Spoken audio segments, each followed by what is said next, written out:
everyone. Welcome back to Poppin In with Alexa and Molly. I'm Alexa. I'm Molly. Sorry. I'm going to be honest with you. You started really fast. Did I really? Yeah, you were talking very fast. Hey, everyone. Yeah. Welcome back. I did have a coffee at like 3:34 p.m.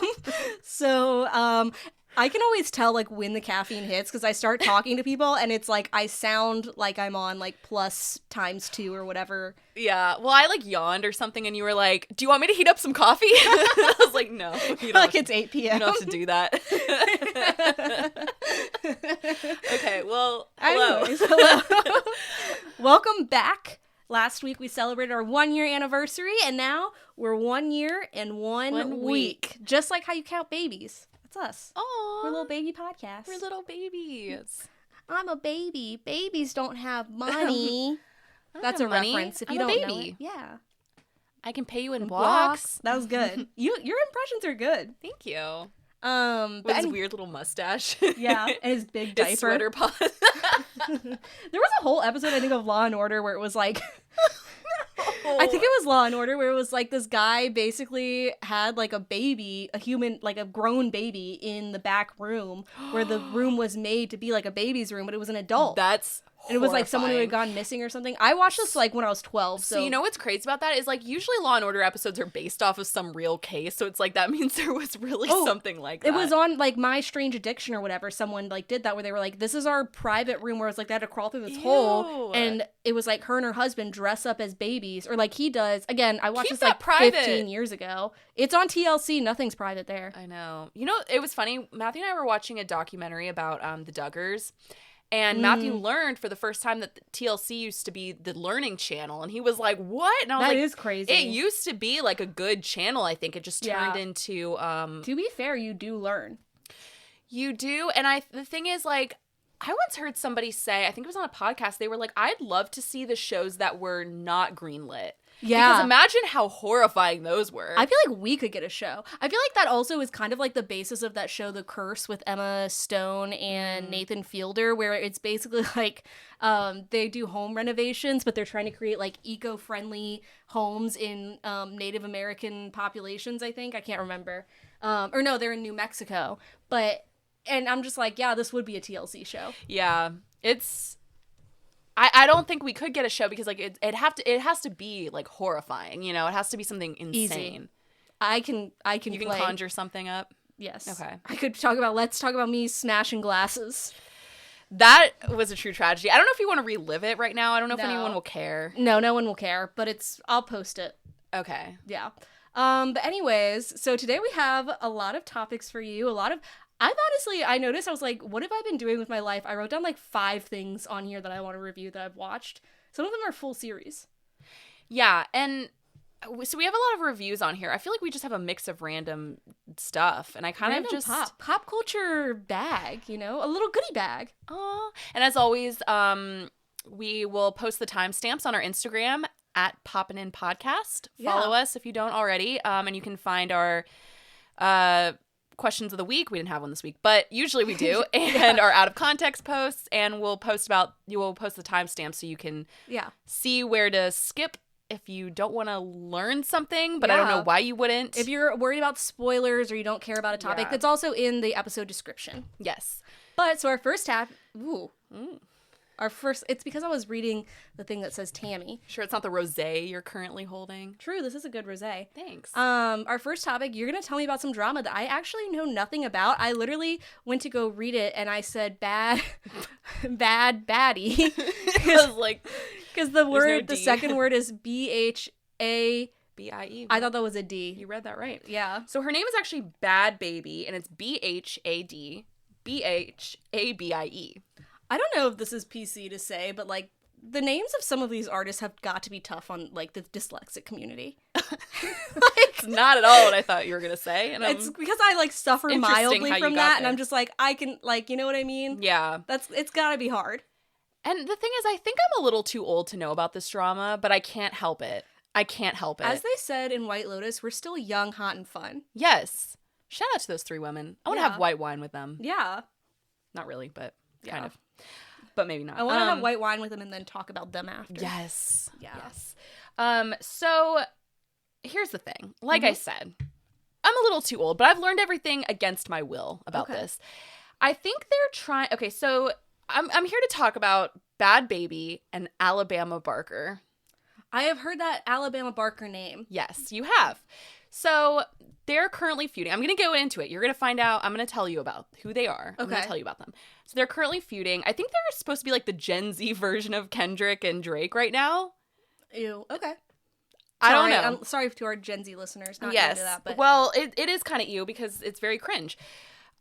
Diss tracks, cheating allegations, all of it. Okay. And so I'm going to go back to the beginning. Yeah, take me on a journey. And when I go back to the beginning... This is the modern day Odyssey. Oh, yeah. You're going to find out how it relates to the Kardashians. Everything comes back to the Kardashians. Yeah.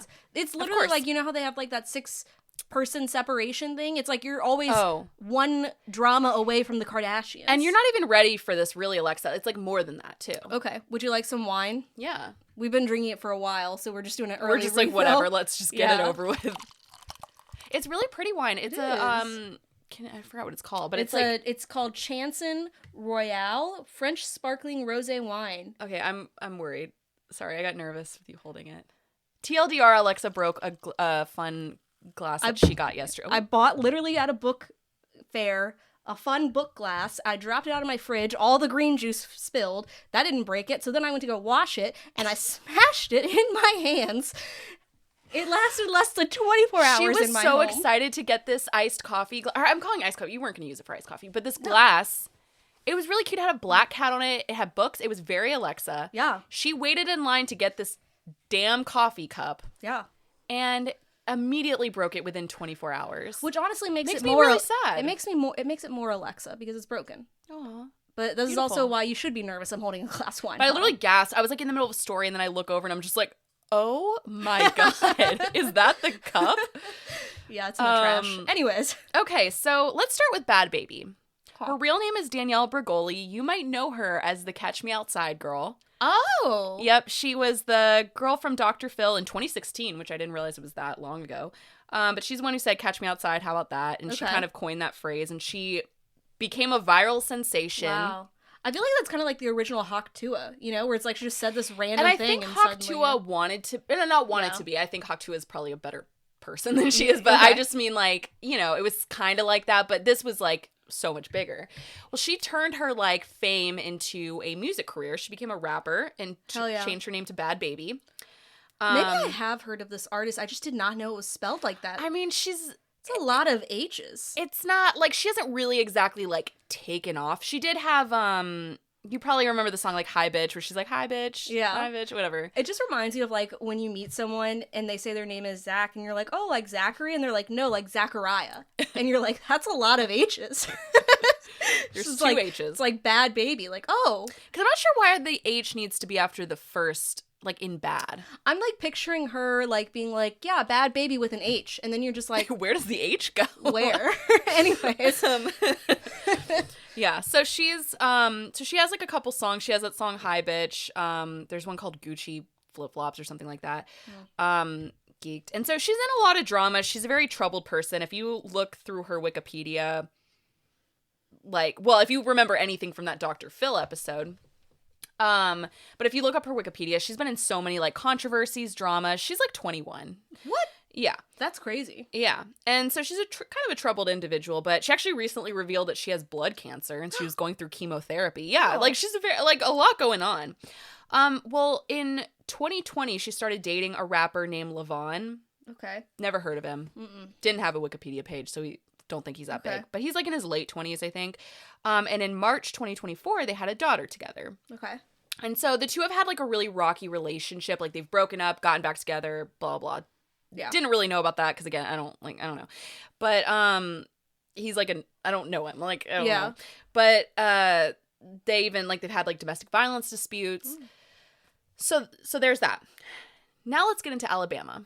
Alabama Barker is the daughter of Travis Barker. Yes, that's why I know who this is. For those who don't know, he's the drummer from Blink-182. Yes. And he is currently married to Kourtney Kardashian. Why did I think Alabama Barker was a girl? She is. Oh, you're saying Travis. Travis. Oh, okay. Yeah. Sorry. So Alabama is Travis's daughter from his relationship with Shanna Moakler. So Shanna Moakler and Travis Barker are her parents.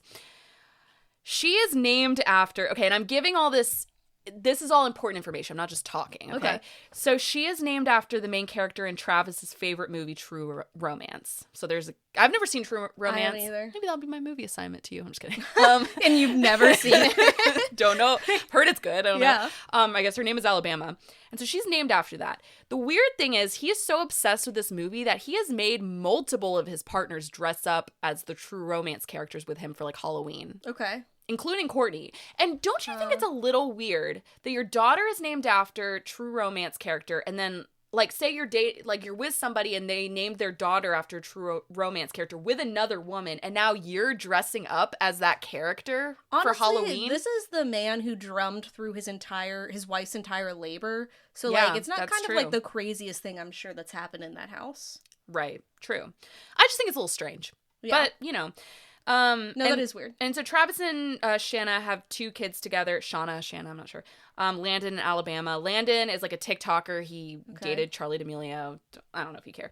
And he's just Landon is currently living his own life. He's just like lip syncing on TikTok to like the Fray music. And he's just like in his own. Okay. Yeah. I forgot about the Fray. Wow. I used to have them on my Zune. Yeah. It's like a whole thing. It's a whole, I don't know. Alabama is, I don't know. Look her up. Just look her up. Okay. Everybody, just look her up. So Travis and Shauna, I believe, they divorced and the kids mostly stuck with Travis. He even took in her kids from like her other marriage. Like they all live with him and Courtney. So like it's one big family, and you know Courtney's got 3 kids. So they all like are whatever. Well, there's been like a lot of rumors, and it's never really been addressed by the Kardashians. I don't know if you've heard this before, but like Kim and Travis apparently kind of had a thing at one point. Like way before Courtney. That makes sense because Hollywood is so small there's a billion Kardashians. But it would be really hard to date someone who hasn't also like maybe hooked up with your sister. And I'm going to go into this more, but the Kardashians are small. Like there's like so many connections that I'm just like. They are the Duggars of Hollywood. Meet other people, and I'll get into this more because I have like a whole thing. Okay. And I've always heard this rumor, Travis actually wrote about it in his 2015 memoir. He said that Kim was really hot. He talked about like how he was attracted to Kim. People have said they've hooked up, don't know, but they've never, I think they've denied that, so I'm not sure how true that is. Kim and Courtney have always had kind of a weird like feud. Like Courtney always seems really jealous of Kim, and I always wondered if it was kind of fueled by that a little bit. Maybe. I find the whole dynamic of the Kardashians interesting. Having watched like a lot of them growing up, it's like they're very forced to be like, we're a family and we love each other, but it's clear it's like I don't think they enjoy each other. I mean, maybe some of them do because they are very close, but Kim and Courtney are very much like they are sisters, but I don't think they would be friends because like Courtney, I've seen like recently, like they've gotten in a lot of, they just seem like they really do not vibe at all. Like, and I don't think any of them really vibe with Courtney anymore because she's like in this weird relationship where Courtney's one of those women I think that turns herself into the person that she's dating. Yeah. Which a lot of people do that. I'm not like whatever, but I do think it's like kind of and also I think like there's like a lot of jealousy with Kim maybe. Yeah. It's hard to vibe with Courtney. I always think of that clip where they're talking about like someone's birthday party and the theme is Candyland. Oh and my then gosh. Courtney's like, yeah, well, nothing, like it has to be sugar free or like so it can't difficult. be candy or whatever. And then I think it's Kim or Chloe is like, it's Candyland. Well, yeah, because she's sharing, because I guess like North and Penelope have similar birthdays. Yeah. Dates, oh, so that's what it is. They always had their birthday parties together. And like Courtney is just being difficult, like not. I could go into it. I'm like, I think sometimes I do think the Kardashians are my Roman Empire, but I don't want to like say that. I think they're all of our Roman Empire because they have to be. They have to be. But I do think like sometimes I feel bad for Courtney because I've seen things where I'm like, they're mean to her. But then I'm also like, Courtney's difficult. And also I think sometimes she does not give as much to the show as the rest of them do. I don't think she gives as much to anything except maybe like sugar-free products. I've always said, I think I said this on an episode recently, where like I can admit, I think Kim and Chris are hardworking. Yeah. I would absolutely say that. Maybe Chloe is. I don't really know what Chloe's job is. But like I think Chloe's hardworking as far as the show goes. All of the storylines are about her, and I don't even think they're interesting. But Courtney does like nothing. Yeah. Like she literally claimed in a recent episode that she was coming out of retirement to do a photo shoot. And she was complaining the whole time about this photo shoot. Yeah. Okay. I'm here to talk about Bhad Bhabie and Alabama Parker. Back to the H's. But as you can see, I have a lot to say about this. Yeah. So anyway, okay, so all that about Alabama. So at one point, Bhad Bhabie and Alabama were friends. Like, they used to talk about their love lives together and all that. Like, they were friends. Okay. And at that time, Bhad Bhabie had this on and off relationship with Lil Vaughn. Is that his name? Are you saying Levon or Lil Vaughn? It's Levon. Levaugghn. Okay. I just felt like really white asking you that question. Levon. Yeah. Okay. So they've kind of been like having an on and off relationship, and then they had a kid together. And during this time, she was like recovering from having a baby and also chemo from this cancer diagnosis. And she's also having issues with Levon. So he's apparently like abusive towards her. Like, there was like a domestic dispute situation. And so I guess at one point she was like suspicious of him, and she was going through his car. Maybe she was driving his car. I'm not really sure what she was doing in his car. But she said that she was in his car and she looked on like the floor of the car and she saw that there was like this weird like parking pass, and it was a kind of pass to this like gated house that she's seen, because keep in mind she's friends with Alabama. She like realized, she was like, because apparently Alabama's house is like in, I guess, I don't know if she lives with Travis, I assume so, but it's in like a very gated community to the point, like, it was like very gated, like the most gated she's ever seen. So she saw this pass and she was like, she like recognized it as like a parking pass to this like gated community or like their house or whatever. So she's like, that's weird. And she's like immediately suspicious. And, she asked Levon and Alabama, and they both deny it or like have some excuse. And then basically he does admit to her that he and Alabama had hooked up.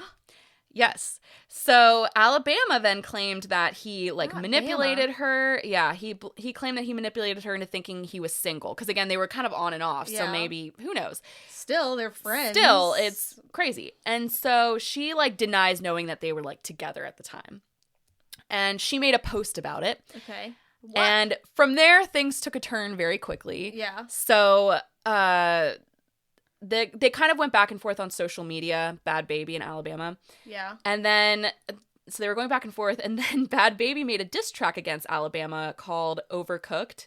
Okay. And where she's basically like, she's not naming her directly, but she accused Alabama of having relationships with Tyga and Soulja Boy.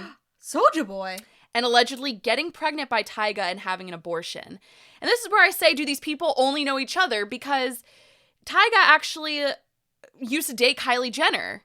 So here's the Kardashian. Tyga used to date Kylie and is also the baby daddy of Blac Chyna, who also has a kid with Robert Kardashian. Yes, that's right. This is why I say, I'm like, can everybody meet other people? It's weird because it's like sometimes you hear these things and you're like, it is one step away from incest. It's like not quite incest, but it's like not quite not. You know what I mean? You know what else? Like it's also a step away from? Timothée Chalamet. Oh, whew. I was gonna bring this up to you at the end, but I'll come back to that. So anyway, so yeah, so and also if she I know you're not through with the drama, but like that's also like kind of bad to just be like, yeah, she got pregnant and had an abortion. That's her own personal thing. It was weird. HIPAA. It's HIPAA. It's also just like a weird diss track, because now you're bringing like other people into it. And so Tyga immediately was like, no, like he like quickly shut it down on Twitter, and he was just like, that never happened, like that's dumb. And Alabama also denied the claims on Instagram. And then a few weeks later, Alabama, who has like a home recording studio because of her dad, released a diss track called Cry Baby. Does she rap or does she sing? So she, as a kid, because again, she's like 19, so she's young. She, as a kid, has, like, if you look at her as, like, a little girl, she looks so different. But she, like, had, like, a little music video, like, a cute little fun music video that she did as a kid. And so I think this might be her first, like, rap situation. And when you remind me of the ages, it's just kind of crazy because the drama that you're telling me is not crazy drama for a 19 and, 20, 21-year-old. Like, that is, like, so far... up to this point, I'm like, yeah, that probably happened in my like college or high school, but the difference is it's on a global scale and you have to make a public announcement. And like, yes, and also it's getting slightly like when you start bringing diss tracks into it, and I'll get to this at the end, but it's like, it's more than just like some high school drama or whatever their age is. It's like, it's also maybe going to get like a little violent or something. I mean, again, it's like their feud, it's like a rap feud. Like they're like, I think they're getting into territory that like Alabama. I'm just like, what do you like? Yeah, I don't know. Sorry, keep going. I didn't mean to jump in with my opinion. No, you're fine. But so anyway, a few weeks later, so she did this song and she released a diss track called Crybaby, and she claimed that Levon pursued her. I'm saying, okay, it's like L-E, like almost like French, like Levon. Levon. I don't know. But so she's saying that he pursued her and not the other way around. Okay. So what happens next? Bhad Bhabie now comes out with another diss track, and this song is called Miss Whitman. And it's just this scathing, like, profanity-filled... Have you heard it? I've heard some of it. I do not listen to all of these tracks. Like, I've just heard them on, like, TikTok and stuff. And it's like this total like diss against Alabama, and she's pissed. She's now taking shots at Alabama's family. So the music video, and they're coming out with music videos too with these. So like the video shows her twerking on a guy who looks like Travis Barker, Alabama's dad. Ew. He has like tattoos. It's like supposed to be him. And she, like, heavily tattooed. And she's, like, referencing the whole Kim and Courtney thing. I was about to say, like, this sounds very much of, like, when Kanye did, like, the Taylor Swift. Like, Kanye comes into this, so don't even worry. Okay. So now she references Kim and Courtney, which is why I brought that up earlier, with the lyrics, your stepmom, Courtney is Alabama's stepmom, your stepmom burnt out why she took her sister's second hand. I don't get it. Like her leftover, like she's saying, okay, because Kim and second hand, yes. Travis supposedly hooked up, right, which is probably true since everybody says it. I don't know, when everybody says something, I'm kind of like, this is probably true then. Why is everybody saying it?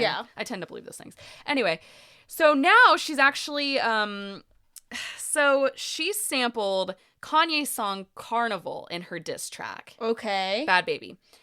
And she said, she posted a screenshot, I think it was from Bianca Censori. So she claimed that Ye and Bianca Censori had approved the song, had approved the, like, sampling. Yeah. And she, like, posted a screenshot of it, and Kanye quickly shut that down by getting on, he, like, posted a video, and he was like, I'm not getting in the middle of this, I don't even know what this is about.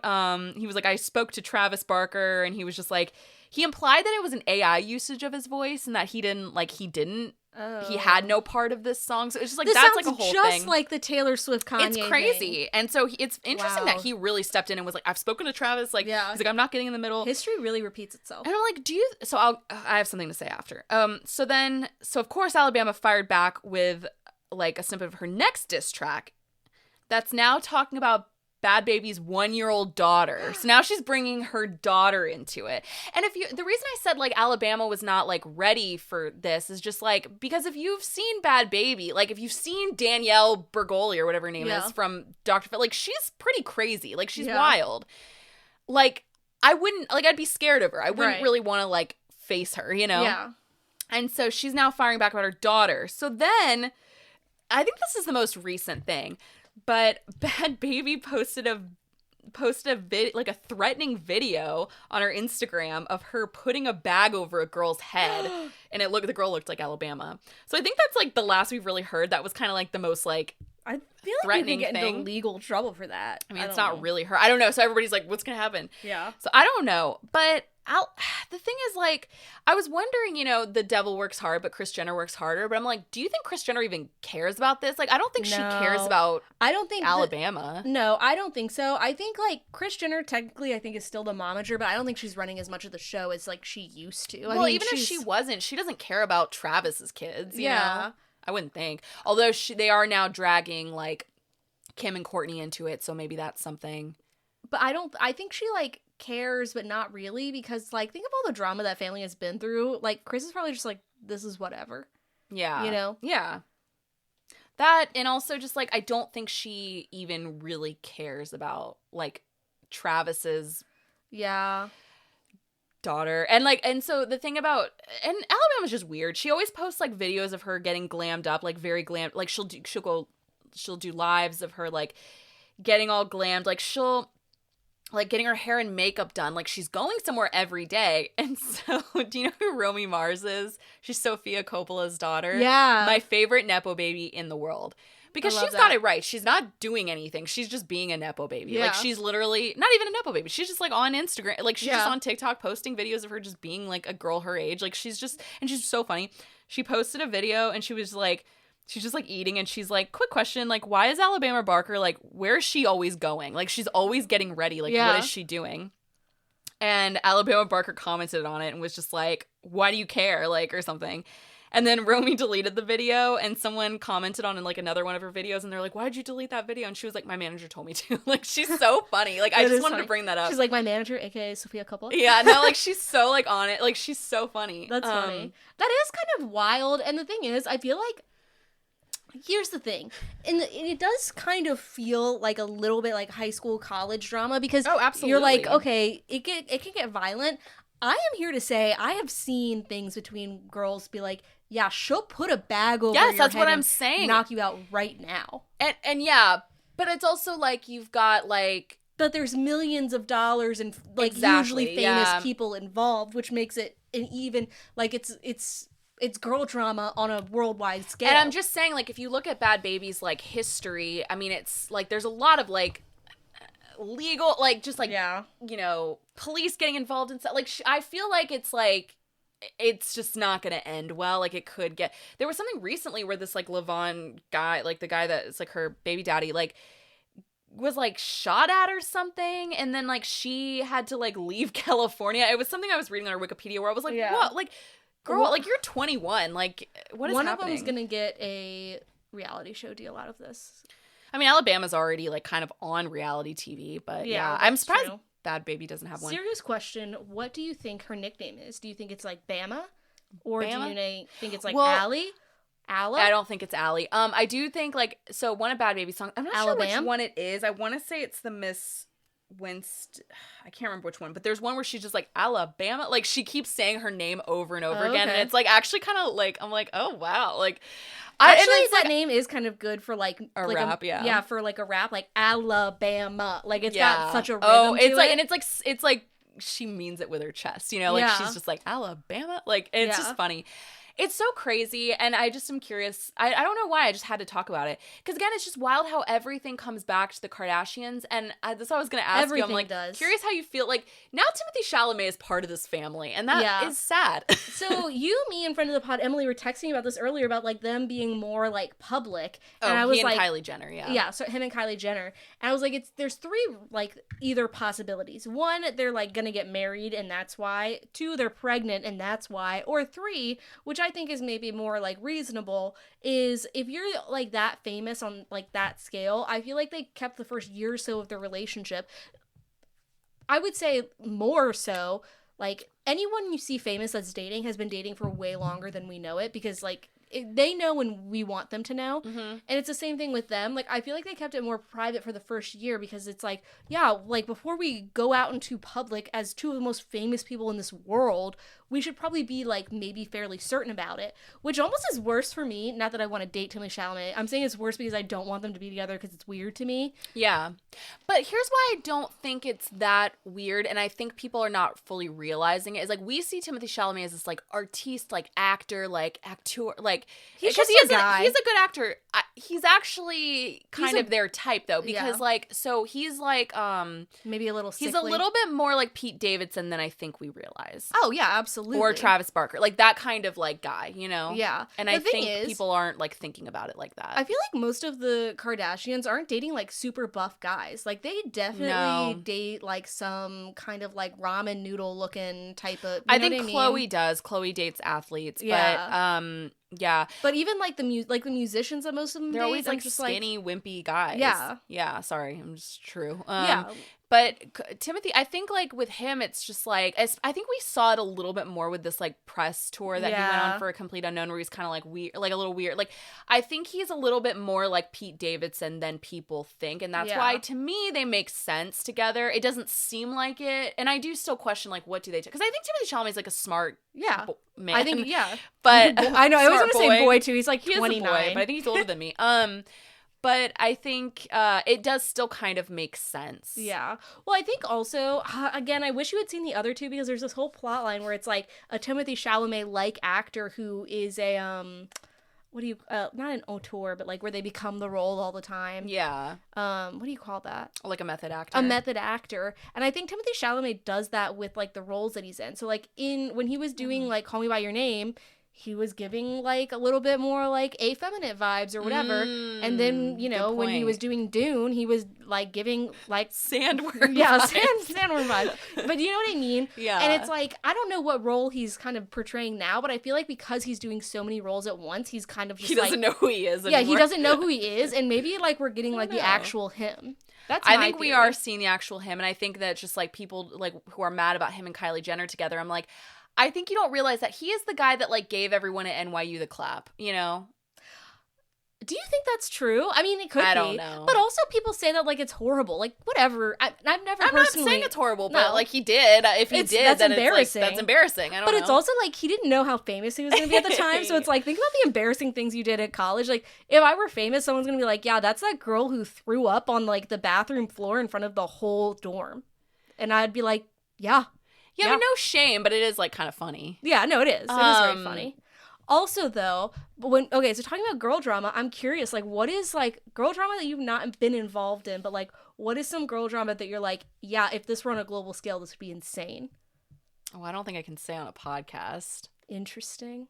Well, I'm not going to talk about, like... That's true. Do you have something? I do, but I guess now that you've said that, maybe I shouldn't. It has to do with, do you remember Yik Yak? Yeah, I feel like that's where a lot of the... Yeah, Yik Yak was at its peak when I was in my freshman or sophomore year of college. And if you don't know, it's like basically anonymous Twitter. So you could just post anything and no one would know who was posting it. And it was based on like a certain parameter. So sometimes you would get stuff like, I remember a specific Yik Yak, a yik, I don't know what you call it, where it was like, someone was like, sometimes I like to put marinara sauce all over my body and pretend that I'm a meatball. And then you also get like, I think that Hailey Bieber is cheating on her ex. Yeah. Or whatever. And the thing is, like, so it went away. When I was at Mason is when it, like, went away.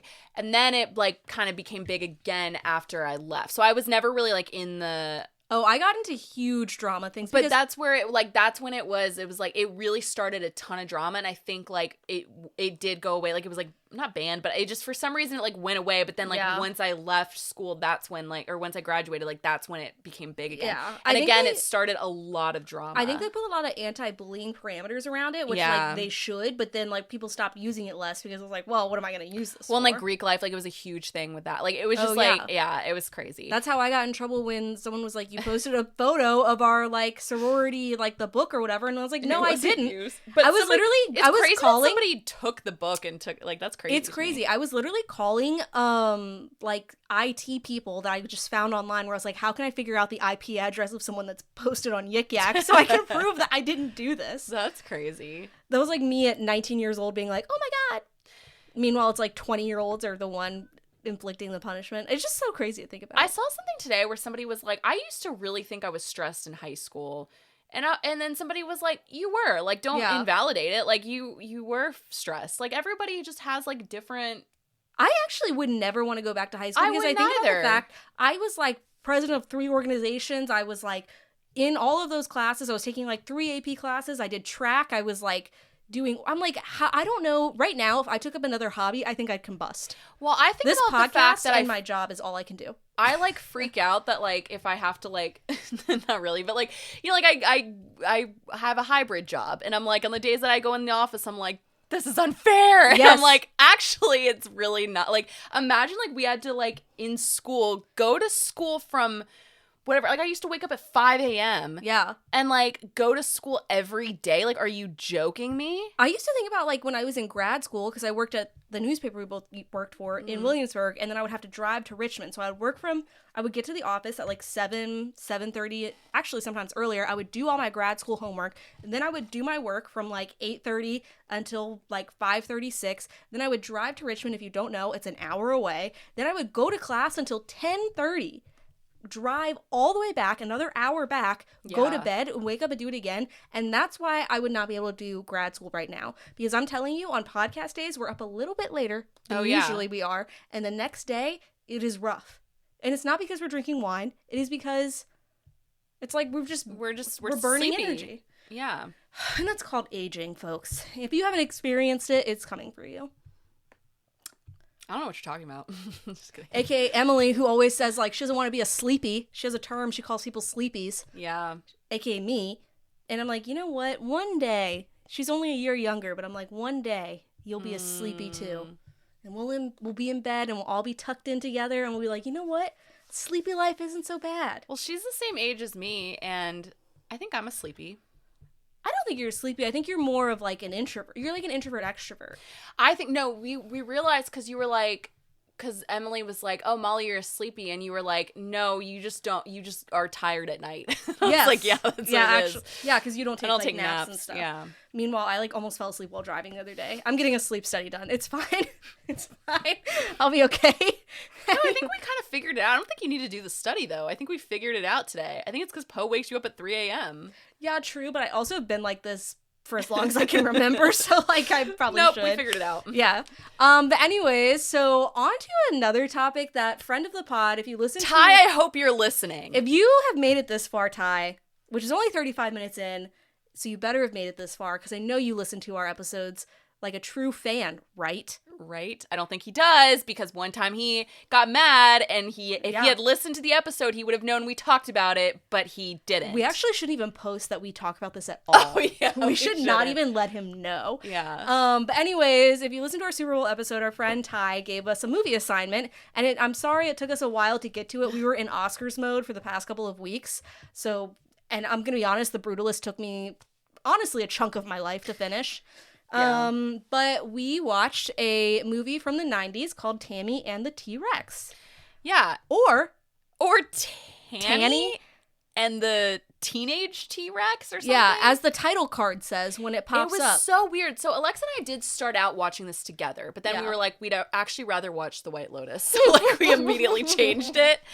And but when we started the first 5 minutes, the title card, the movie is called Tammy and the T-Rex. Immediately they got it wrong. Immediately. Yeah, immediately. The title card says Tanny with 2 N's and the Teenage T-Rex. And I'm here to question. Yeah. I'm here to say, as Alexa would say, why wouldn't they change it in the title card knowing that they've changed the name? Why not go back in and edit it? So what I think it is, because also she's listed as Tanny, as Denise Richards plays the main character in this movie. She's listed as Tanny, which I said to Molly, there's no one in this world named Tanny anyways. But what I think it is... I like it. I think it's cute. Tanny.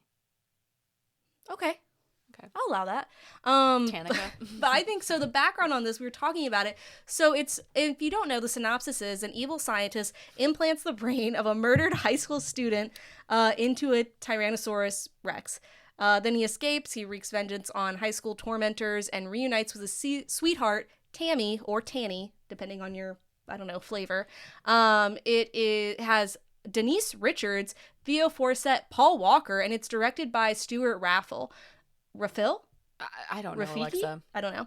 But Denise Richards is the main character as Tammy. Yes. Yeah. And so I think what it is, so the premise behind this is basically it was like the director Stuart Raffles' friends had it was one of the producers actually had access to an animatronic T-Rex, and he was just like, they were like, well, we should make a movie based around it.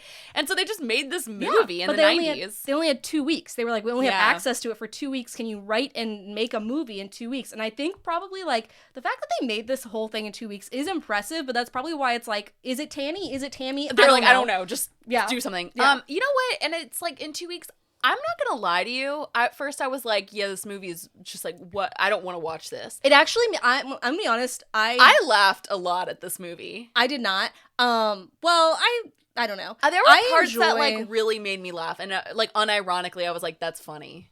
Okay, interesting. I'll tell you when. I think I actually texted you, and I was like, I think I'm actually angry with Ty for assigning this after the first 15 minutes. I was at first, but you know what? I actually was entertained the whole time. Like, I never... Really? It's only like an hour and a half, hour 20 or something, and I was like, this is funny. This is a funny movie. I think when I was like, I'm angry that he assigned this, was when there's a scene where it's like Denise Richards, aka Tammy, her current boyfriend and her ex-boyfriend. It's like one of the opening scenes where they're both grabbing each other by like the ball sack in a that fight. was not funny, yeah. And I was just like, I hate this so And that much. was like trying to be funny and it like wasn't. And like we were watching that together, okay? We at least got the privilege of watching it together. I think that's like right after that we stopped it. And we're like, we'll watch The White Lotus. And Chris had come home and he was like, no, you guys, you can watch Tammy, because he's seen it. He was like, you can watch Tammy and the T-Rex. We're like, no, new episode of White Lotus. Absolutely not. I think then we had to finish it alone, which was weird. And I literally texted Alexa, I was like, I wish I was with you right now. Like, this is weird. But I actually ended up enjoying it. It's like weirdly, it was like parts of it were funny. Like I felt like her friend was funny. Yeah, like her gay friend. Yeah. He made me laugh several times. It's interesting. I read a lot of articles because you know what? I did my research on this film because I honestly was a little bit checked out while watching it. I'll just be real. And a lot of people have said like they've done like a gay retrospective on this film, and they're like, in the 90s, there's not a lot of like openly gay characters, and like Tammy and the T-Rex, like that character people loved. Yeah, exactly. And like, I don't know. So you kind of gave the synopsis, but essentially, yeah, go ahead, give a better explanation. I only want to say that because it's like it's wild. So basically, like again, these two, Paul Walker, R.I.P. This was his first movie. Wait, he when played did he die? Was he in the Fast and Furious? Yes. Okay, he actually died. I want to say it was like 2010 or something. Yeah, it was like I remember because I've never seen those movies, and everyone was talking about that, and I was just, this sounds bad, but I was kind of like, I don't know who that is. I didn't know him at the time. Yeah, I didn't either. So I've never seen him in anything else, but I know my mom like loves him randomly, but he was in this, and he was really I would hot. say it's crazy to go from Tammy and the T-Rex to Fast and Furious. And you know what I love? But he was hot, yeah. Denise Richards talks about this movie in a very nice way. She's like, it gave me a start. Like, it was my first, I think it was her first movie. And she's like, I learned a lot about acting, and I'm really proud of it. I'm like, you should, because she's also really hot in this movie. Her outfits were so cute. I loved her look, her hair, her eyebrows. Yeah. Oh, gorgeous. Her eyebrows. I literally wrote, I think on the notes here, I said, being a hot teen in the 90s must have been the shit. Like, and you know I cannot imagine. Who else? Like, better than any other time period in history. Also, at one point, Paul Walker, the first time you see him, again, it's when he's getting in this fight with her ex-boyfriend, who's like in a gang, and so I'm gonna get into that in a minute. But Paul Walker's wearing like a crop top, and like, because I think he's a football player, so he's wearing like a crop top and like football pants, I guess.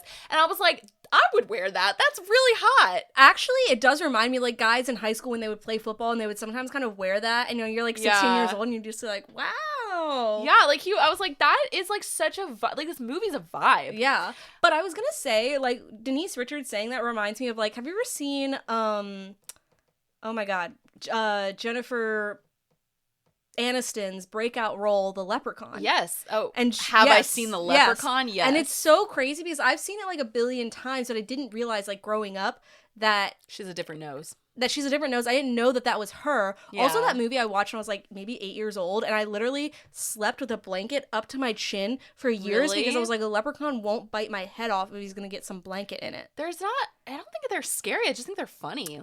When I was 7, I thought it was terrifying. No, my mom is always like my mom loves them, and so I used to always like have to watch them, and I never thought he was scary. I just thought it was like hilarious. Like that's one thing I love about like non-nepo baby actors. It's like, yeah, they're in Tammy and the T-Rex or whatever. They're in, I don't know, is Denise Richards a nepo baby? I don't think so. Where it's like, yeah, we have to start out. I just know she was a Charlie Sheen. Like I think they have kids together. Oh yeah, because she was on 2.5 Men. Oh, she's also, I think, a Real Housewife. I think I could be wrong about that. I can't remember. I think you're right because I think I looked it up. And she was, yeah. Yeah. But anyway, where was I going with this? Oh yeah, sorry. So, I was gonna say, you know who else I thought was like really hot was the like really tall girl, like the assistant. Okay, yeah. I was like, who is this? She wears like a gold outfit at one point. She was so pretty, and she did this like Russian. What were their accents? German or something? I don't know. I don't think they were set. You know, it was very funny to me. They were just like foreign accent. She was so gorgeous, and I was like, who is she? And she seemed to be in like very like kind of nerd stuff, like, you know what I mean? But anyway, so the movie. So yeah, basically the plot. I mean, you explained it correctly. It's just like. The boyfriend. So the reason I wanted to explain it more though is because like the way that her boyfriend dies and gets turned into a T-Rex is because her ex-boyfriend so she and the boyfriend are hooking up in her house, right? Her parents are downstairs, and he sneaks into her window. I'm talking about Denise Richards and Paul Walker. Yeah. He sneaks into her bedroom window. The boyfriend finds out that the ex-boyfriend finds out he's there because like these girls tell him that he's there. So the guy and his gang, the ex-boyfriend, and he's like in a gang. He and his gang show up to the house. They pound on the door, and the parents are like, "Let's just call the police." Like Denise Richards' parents. Yeah. They're like, "Let's just call the police." They bang the door open of her parents' house, and they run upstairs and break into her room. And I'm just like, where did the parents let the ex-boyfriend break into her house? Why was she dating this guy? To be fair, it kind of reminds me of someone we know that, like, we were like, why are her parents letting her date this person? I know, but I'm just like, if a gang of kids, if a gang of guys just broke into your house, and they were acting as if it was like, you know, it's like, oh, Tammy's ex-boyfriend, and it's like, no, they just broke into your house. True. And also, why was she dating him in the first place? And so, anyway, they like break in, they chase the guy out. Then they end up in they find him and they take him to a literal like jungle. Like there's random like animals. It's almost like a zoo or something. I think it is the zoo. It's because he gets pushed into the lion enclosure, right? It's not an enclosure. They're just like out in the wilderness and there's like lions walking around. It's so strange. So then I think he dies that way. I can't even remember how he dies. So then this evil scientist and his like team, they have this animatronic T-Rex and they want to like make him real. So they and it's actually really gruesome. They cut his brain open. They saw his head open, blood everywhere. And they put they put the character's brain into the T-Rex. So now he is the T-Rex boyfriend. Yeah. Which I commented this. I was like, Tammy and the T-Rex is the original Poor Things. Yes. Yeah. So true. God. If you haven't seen Poor Things, they take the brain of a child and they put it into an adult woman. They take the brain of a child, I guess, technically, and put it into a fake T-Rex. Yeah. And so now Tammy finds out, like, it takes a minute, because, like, the T-Rex is showing up to parties and stuff, and he's, like, he kills everybody. Yeah. And, which, again, 2 weeks they made this in. It's amazing. It tells a story. It kind of reminds me of, like, at our shared job that we used to have, where they'd be like, we want you to make something really creative and interesting. You have 2 days. And then we'd be like, okay, well, what about a T-Rex with the brain of a boyfriend who's dead? You know what I mean? And then we're like, I guess we'll run with that. And they did. And it's great. And then she finds out that it's her boyfriend. So now she's like in love. But the reason I was laughing, there was like a very funny scene. So obviously she doesn't want her boyfriend to be a T-Rex. So she wants to find another body to put him in, to put his brain in. Yeah. And so she and her best friend, his name is Byron. He's literally in his 30s. This was the gay character that we were saying. He's like in his 30s and he's supposed to be like a high schooler. Yeah, but he specifically looked way older. His dad is a cop, and so the cops are kind of after them the whole time, but his dad, Byron's dad, is one of the cops. And whenever they show Byron with his dad, it just looks like two men just talking to each other. It's so funny. Just two men. And so anyway, but some of the shots are so hilarious because like they're trying to get this T-Rex, so they put the T-Rex in the truck, and his head is sticking out of the top while they're driving, and it's like, and so he's like moving like this, and it's like so funny, and the cops are after them, and they're like, pull over, and he's like, no, he's my friend, and he's just like, it's so funny. It made me laugh really hard. And then they get to this morgue, because again, they want to like take another dead body and put the boyfriend's brain. Frankenstein. It's very Poor Things, very Frankenstein. And so they're going, I was laughing because, again, the T-Rex is in the truck waiting while Byron and Denise Richards are in the morgue holding up dead bodies at the window, showing them to the T-Rex, being like, is this a good body? Yeah. And he would put his thumbs down like he didn't want that. Oh. And like at one point they hold up a girl body and she's like, I don't want a girl. And Byron's like, no, we could be three sisters. And it's just like so funny. Like it really made me laugh. I love that. I also was thinking I would love an edit of this movie where instead of the animatronic T-Rex, it's the T-Rex from Toy Story. Rex. Rex, yeah. Can you imagine? Whoa! Yeah. It's great. I really enjoyed myself watching this movie. Well, good. I'm Don't glad. think I'll watch it again. No, I don't. I'll be honest, I didn't like it, but I will say, like, I was, like, checked out. Ooh, Sorry, I just knocked the desk. Anyways, as always, Break I was a little bit checked out. I was making a surprise for the podcast while doing it, so I would just kind of look up and I'd be like, what's going on? Happening? That's crazy. And then I'd look down and I was like, well, I've technically watched it. I mean, I wouldn't say watch it again, but it was fun. Like, it thoroughly entertained me. I'm good. I can understand why it has, like, a cult following. I do wish we had watched it together, because I do feel like if we had like, a few, like, glasses of wine and watched it, that would have been... We would have loved it. Yeah, we would have, like, been like, Ty, thank you for showing this to us. This cinematic like, bowing down to him. And once again, 2 weeks they made that, and that's pretty incredible. It makes me feel like we could make a movie. I tell you that all the time. We could make a movie. We know the people to make a movie. Oh my gosh. Matthew and I watched this movie this weekend called Birdemic. Okay. And to be fair, we were watching, like, the Mystery Science Theater 3000. Like, they were, like, making fun of it. But we were watching the movie. And it's a movie that was made in 2010. It looks way older. And it is the most amazing thing I've ever seen. It's by, like, it was literally... It looked like we were watching, like, like, we were watching a porno. Like, it's that kind of, like, quality. Okay, I was like, whoa. Okay. You know, literally, because, like, it was the worst thing I've ever seen. But I was so entertained. I was crying laughing at some scenes. But sometimes, like, the worst thing you've ever seen is also, like, sometimes the best. Exactly. You're just like, I'm so glad that this thing exists. And even without, like, the Mystery Science Theater, like, even without their commentary, I was still enjoying it. Like, I was laughing so hard at some scenes. Like, it was just, like... It's just amazing what you can do, like, how, like, it's just, like, it's so awful, but it's, like, is it good, though? Kind of, because I'm, like, entertained. And the thing is, like, someone put a lot of work into this. Like, someone's probably proud of this. They based it off The Birds, and the director, it was supposed to be, like, The Birds, and it was called Birdemic, Shock and Terror, and he even made a sequel. Oh. And it was, like, it was about birds attacking a town, and they had, like, digital birds, like, in the scene just attacking the actors as the actors are, like, and, like, but it's just digitally input birds, and it looked like they didn't fix it in post, so it's just, like, sure literally, like, it was the funniest we don't have, thing. That's not in our budget. It was incredible. Yeah. Oh, wow, okay. Maybe I'll give it a look. Listen. I mean, don't, watch. but yeah. Oh, okay. But also, okay. yeah. Okay. Interesting. Yeah. Well, anyways, Ty, I hope you feel grateful for that, because we put ourselves through a lot. And never recommend something again. I'm just kidding. Well, Chris was like, I think he recommended it to be funny. No, he did, for sure. Because he told us he was choosing violence or whatever. Yeah. Anyways, so as I mentioned earlier, I've been just, like, viewing. And one of the things so actually, what I want to talk about... how high your voice is going. It was like I was doing to Poe earlier. I was trying to get her ears to go up, and I was like, yes! Sorry, everyone. Sorry. She probably reacted. Nope. She's asleep. Anyways, but so actually I want to start out by talking about Anya Taylor Joy's Big Hat is all I wrote down on this note. Yeah, I've seen that for like 2 weeks, and I'm like, what is that? I just want to show you. I just think Anya Taylor Joy is one of my favorite celebrities. I love her. Because she is so stylish, and now she's, like, on this kind of, like, level where she's like, yeah, I'm a celebrity. And also, like, friend of the pod, Liz, I don't know how you feel about this, I can never tell, but I think she looks a lot like Anya Taylor Joy, who I think is beautiful, and I think Liz is also very beautiful.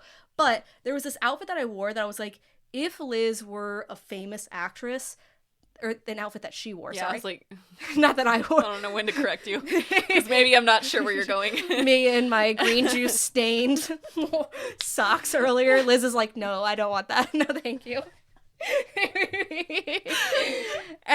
Anyways, she wore this outfit that I was like, if Liz would be, like, a famous, like, actress, like, I was like, they are a kindred spirit. Oh, like, yes. She's at the airport. She's in this outfit. It's a massive, like, like a she's beach at the hat. airport? She got off the flight, and the reason I saw way. this was because a fan kept, like, asking for her, like, she's literally from, like, she gets off the plane to, like, as she's leaving the airport, this fan the whole time is asking for her autograph, and, like, her guards are kind of like, hey, ma'am, like, I mean, not like that. They're, like, literally, like, get out of the way type of thing, and he... like, the whole time it's like, autograph, interface, autograph. And this is what she's wearing. Please. It is such a bad bitch outfit but to just, show up. Okay, that's off ridiculous. Of a plane. I'm sorry, that's ridiculous. It's fun. I love her, but that's crazy. Have you ever seen phenomenal. her? Like, when she walks, she's, like, almost always posing. Like, if you've ever seen, probably I already know in that video she's doing it, and no one can see me except Alexa right now, but, like, she walks, like, where she's just, like... Oh, yeah. Like, I've seen a video where somebody calls out to her, and she just, like, literally turns around and is like... And she's like, Like, literally like that. It's, like, so interesting. She's interesting to witness. She is, like, I think that's what makes her very good on screen, is she has, like, a watchable face. An amazing actress. Yeah. I actually do, and I know we'll get into this later because I think you have a review of something. I do wish she was in better things recently. I feel like she was really in good stuff. Like, for so long, she was in amazing stuff. Alexa's cracking her knuckles right now. I'll do it for you. I'll do it for you. But she has always, like, been one of my favorite actors, and then, like, I just feel like lately she's just been kind of, like, shit stuff. So I watched this movie called The Gorge recently, which, like, what a name for a movie, first of all. Mm-hmm. It is on Apple TV. Gorge. And if you don't know, Apple TV, like, people have said for a while, like, they have some of the best, like, sci-fi TV shows and movies. They flew too close to the sun. Yes. With this movie, and it's crazy because I was listening to some reviews of it today where people who, like sci-fi and stuff, they were like, they loved this movie, and I was like, are we sure? Because I watched it kind of, to be, like, I knew it wasn't going to be good. I was like, I'm in the mood to watch something kind of not boring, but, like, something you can have on and, like, not pay attention or something. Something where it's like, I'm not going to be invested in this, whatever. Yeah. And I mean, I watched the whole thing. Like, it wasn't like I was watching it and, like, like how I did Tammy and the T-Rex and, like, doing something else, you know? Like, I was actively watching it. It was... I literally thought to myself throughout the whole movie, I'm like, I'm really shocked that Anya Taylor Joy did this movie. And so to give you, like, a setup, so it's on Apple TV, and I literally, when I saw the preview, I knew immediately I was going to watch this movie at some point. I was like, this looks like a bad movie that I'm going to spend a Saturday night watching. And I did. And Chris was like, I don't want to watch that. Yeah, it was like, he was at the brewery or something or whatever, and I was like, perfect. This is it's high time. Yes, I had, like, a little bit of cookie dough with me. I was like, this is all I need. And so the synopsis is: two highly trained operatives become close after being sent to protect opposite sides of a mysterious gorge when an evil emerges. What's a gorge? What do they mean? A gorge is like a hole type thing? Yeah, it's basically like a giant, like, divot into the earth. That is what I was picturing, but I was just like, a mysterious gorge? Yes. Like, okay. When an evil emerges, they must work together to survive what lies within. Oh, evil. So it's like, is it like a horror? You'd think it would be. Okay, so I will be saying spoilers during this. You should not watch this movie, though, so I don't care. No. May I say something really quick? Yeah. I am sick of highly trained operatives. They're two really hot people, right? Yeah. I don't think highly trained well, I don't know. I just don't think people look like that. And I'm sick of it always being like two 20-something-year-olds. And I'm like, no, that's not what it is. No. I saw something, like, it was like 3 shows that popped up on my feed that I was just like, I'm really tired of the, like, we have to save the government. The government is like, what? I know, like, I don't give a shit. And I'm the only spy in town who can do it. And you're 26? I know you love Leo Woodall, which I do too. I know. I have no interest in Prime Target. I don't either, and I want to because I love him, but I'm like, I'm not watching that. And I don't know what has happened in the past few years where we've just been inundated with, like government spy agency There's one things. on Netflix right now called 0 Day or something. Have you heard that? And I'm like, I love the cast in it. Yeah. Like, Jesse Plemons. Like, I want to watch it, but I'm like, no. No, I just don't care because it's not that believable. And I imagine, like, it's kind of like when a doctor watches, like, a hospital show and they're like, none of this is accurate. Like, I imagine actual, like, CIA operatives watching that show and just being like, this is stupid. Yeah. And, like, because I know it's stupid and I don't even do this job. Right. So basically, it stars Anya Taylor Joy and Miles Teller, which is, like, this is the first thing I've seen him in a long time. I will say what about, did you see the sequel to the plane movie? What's it called? The Tom Cruise one. What's the Tom Cruise one? Snakes on plane. No, what's the not Matrix. What's it called? Top Gun. Did you see the Top Gun I've sequel? never seen any Top Gun. I never saw the first one. I saw the sequel, and, like, I'm not attracted to Miles Teller. Like, I'm just not. I think he is hot in this. He's gotten hotter as he's gotten older. I just don't care about him. Which he kind of reminds me of a Noah Centineo type of character. Is that how you say his name? And I don't like him either, so that might be why. I think he is hot, but he's one of those people where it's like, yeah, he's hot because he's 21. I don't know. And then I used to think about Dylan O'Brien being the same, but now I'm attracted to Dylan O'Brien. I've been attracted to Dylan O'Brien since American Werewolf. Nope. Or sorry, Teen Wolf. Teen Wolf. American Werewolf in London. Yes, have you seen that? No. Ooh. Wait, what? Which one? American Werewolf in London. I'm putting that on my list of things. Oh my god, now you have a list.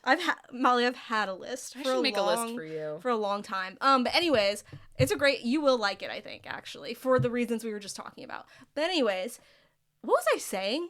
Oh, so basically the premise is Miles Teller's character, I don't even remember his name. It's some fucking stupid American, like Cooper Tucker. Michael. Yeah. My name Cooper Tucker. My name is Ford. Saxon. My name is Ford Diesel. Lachlan. Yeah. Anyways, and then I think Anya Taylor's character, I think she's maybe Ukrainian. I can't remember. I'll be honest, I don't think she does a very good accent during it. It's like she definitely like drops the accent a lot. And her name's Dasha. Very Nicole Kidman of her. Yes. So basically the premise is they're both, for their respective countries or whatever, the top snipers in the world. Of course, yeah. And they literally talk about, I think it's like Saddam Why wouldn't Hussein they be with that hat? That hat just... Yeah, exactly. They're like, the top snipers, and it like opens with her like shooting some guy or something that is supposed to be, I don't know. Which I'm just like, again... I'm already pissed hearing this plot. Yeah, I'm like, mad. You look like you're 18, but whatever. Yeah. Miles Teller looks a little bit older, but still. And so they get, like, because of that, and because they have no ties to anyone, like, Anya Taylor Joy's dad is dying. Miles Teller has some weird past, I think, because he's killed a bunch of people via sniping, that he is just like, I don't want to, like, have connections. Yeah, I don't want to have connections with people. So they're like, perfect. We have an assignment for you. You're going to go watch this gorge. And so they get to, like, it's this huge, deep crevice into the earth, and there's, like, a fog, so you can't see anything. And it's, like, on one side, it's, like, literally east versus west. So on one side is the American version where they've built, like, kind of like a outpost that watches over the gorge. It's, like, this huge thing. Mm-hmm. And then on the west side, or the east, whatever, they have where Dasha, Anya Taylor Joy's character is, and it's like, you're gonna be here for a full year. Your rotation is a year. You can't speak to anyone. You're not gonna see any other people. And they were like, he literally asked, he's like, well, what about the person over there? And they're like, you don't interact with them. So they can only talk to each other. No, they can't. They're not supposed to talk to each other. So they can't talk to anybody? They're not supposed to talk to anyone. It's like a year of solitude. Ew. And it's revealed basically that he like moves his bookshelf back, and they've been doing this since like the 1940s because everyone like signs the wall behind this bookshelf. And the guy who's there before him is like explaining all of this like history about the gorge, and he's like, well, how did you learn this? And he's like, the same way you're learning it now from my predecessor, which I was like, this sounds like a game of telephone, but whatever. Yeah. This sounds like a really bad way of doing this. And also no one ever comes and checks on them ever. So I was thinking to myself, I'm like, how do they know when to restock things? How do they know if there's an emergency? What if they run out of food? Right, exactly. And the only way they would know, like, maybe if the person died is because they have to, like, every 2 weeks or something, like, they have to go to this radio and say, like, oh, yeah, basically. Yeah. So anyway, so then, of course, they start interacting with each other in, like, a weird way, where it's, like, she, like, literally shoots a gun off at the side of the gorge, and he's like, what's that? And then she, like, takes her binoculars, and she, like, writes on a sign very, like, Taylor Swift-esque. Yeah, I was about to say. She's like, I can't even remember what the first thing that prompted them to do it is. And so then it goes, like, they go on like this. And they show, like, it's like months are progressing. And they go on like this, and that's how they're communicating. But they're never, like, in the same room. Yeah. They're just communicating. And it gets to the point, I thought this was such a stupid scene, Molly. It gets to the point where it's like, he's playing some instrument that he, like, has he has like a guitar, a ukulele or something. I can't remember what it is. It's like something that he has like in his, and Dasha, Anya Taylor Joy, goes and gets a bunch of pans and stuff and sets up like fake drums. So across this fucking scary ass gorge, they've hung up a speaker and they're like playing music together, and it's like, wow, isn't this so romantic? It's not. Why would that be romantic? I don't know. And then at one point, creepy crawly people come out of the gorge, and they just have to shoot them. They shoot them. And then they go back to, like, the weird communication that they're doing. And it's just like, what's going on here? I don't know. So, and I will say, like, I think the mystery of it is really interesting. It sounds very Stephen King, where you're like, yeah, what's in the gorge? Like, what's going on? And of course you're going to know, like, these people are going to figure it out, right? Here's what's in the gorge. This is a huge spoiler. I just want everyone to know. Once again, I do not like this movie. I don't think it, because I think based on what was in the gorge, I think would have made this movie, like, more watchable or interesting. Right. So what happens is, basically, he makes a, what do you call it, like, zip line. So he swings across the gorge to go see her with flowers in his pocket because they're gonna have, like, a date or whatever. Ew! I'm getting the ick thinking of him, like, on a zip line. Like, it's so weird. And so then on his way back, It's like there's like a mine or something that explodes and it breaks his line. I feel like you're just here for the zip line. yes. He falls into the gorge. No! And so then, of course, Anya Taylor Joy immediately grabs her pack and is like, dives into it, which is like the shot that you see like on the trailer that you're like, wow, crazy. She's going into this foggy gorge. Do you know what's down there? That's crazy. This is so stupid to me. And once again, it's one of those things that I feel like has been just played out in like these like, oh, this is a CIA operative, we're doing whatever. Yeah. It's a town that they were doing experimentations at the same time that they were doing Oppenheimer style like nuclear bomb experimentations. And they developed this thing where basically it was like, they find this video of this woman who's like a researcher from like the 1940s or whatever at the time, where they turn into plants. They are turning into, she's like, and you'll be able to tell if you've been infected, because if you're in this certain area in the gorge for too much time, you get infected with this virus. And she lifts up her shirt, and I'm not kidding, half of her stomach is like a gaping plant. Ew. It's That's actually really gross. It is. So there's just people down there? It's people who are it's kind of like a World War Z type of thing. They're like zombie people who are also like a part of the environment. So it's like people that are like grown into the walls. Oh, wait. I just saw something like that. Oh, maybe it was The Last of Us. Maybe it was like a thing for whatever. Anyway. It sounds like The Last of Us. It kind of, but it's, well, I haven't watched that. I'm watching it now. So don't spoil it. I'm not. I don't know. Anyway, continue. And so they have to like escape the gorge, and they go up and they realize what it is, and they realize that it's not their countries that are like hiring them to do this. It's a weapons manufacturer that's trying to like contain and create this weapon to turn like people into, it's stupid, turn people like super soldiers into like these plant soldiers that grow into the walls or whatever. And they're like, we shouldn't do that. We found this code that blows up the gorge. Sigourney Weaver's in it. I forgot to mention that. Yeah, I saw. Yeah, and she's like the person who's like, don't blow it up. I run the company that does whatever. And that's like always her character. Is some kind of Always. like person behind the screen. Like, Yeah. you know, like I feel like that's always her character. And so, shocker, they blow it up. And then they're like trying to escape or whatever. And she had said before, she's like, and again, this is a huge spoiler, don't watch this. She's like, let's go to Paris. Like, they won't find us in Paris. Why not? Or like this place in France that I know of. I have friends there. I'm like, I'm pretty sure France is well. Also, you're Anya Taylor Joy. You're very recognizable. Yeah, exactly. You're like the most recognizable looking She had such a distinct wig in this. Yeah. She just is distinct looking as a person. She like actually really annoyed me because Miles Teller was giving off like American Sniper vibes, like Bradley Cooper, American Sniper, whatever. But she was giving off like Russian, like spy vibes. No, she was giving off like I'm a teenage girl just trying to talk to someone vibes. I was like, you are a Russian sniper. Well, she's not Russian. She's like, yeah. But anyways, and I'm just like, why are you writing notes on a piece of paper across the gorge? Yeah, it was like your one job was to not interact with anybody. Yeah, so basically, like months pass, she is a waitress at this place in France, and she's just like, oh, I guess Miles like died. And then he shows up there and he's alive somehow. How'd they get there? I don't know.